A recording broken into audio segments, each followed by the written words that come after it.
barca sevim var yar sana.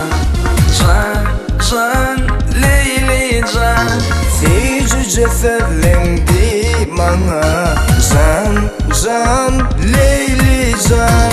Barca sevim var yar sana. Can, can, Leyli can. Sicüce sevlendi bana. Can, can, Leyli can. Gel gülüm, al sevim, kol tutuşup gidelim. Barca sevim var ya sana. Can, can, Leyli can. Sicüce sevlendi bana.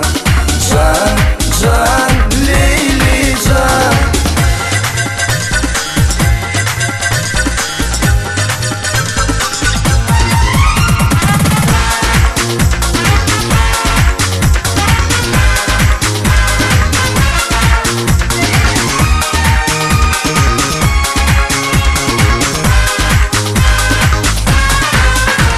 Yekesinde sevim var, men islemin özgü yarı.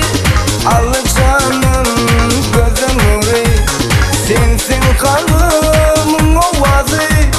Bile bolup çık gidelim, bile seyran edelim.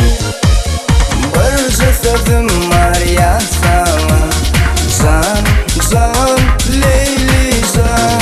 Sicüce sevlendi bana. Can, can, Leyli can.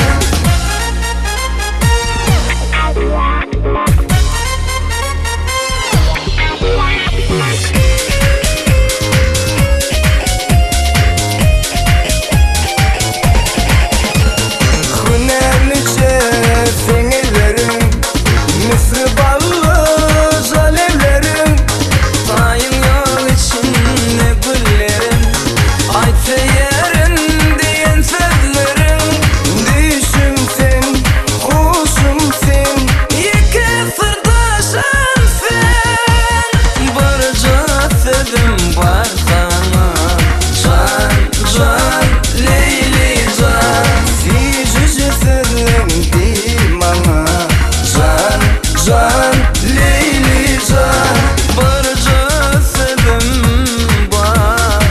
Can, can, Leyli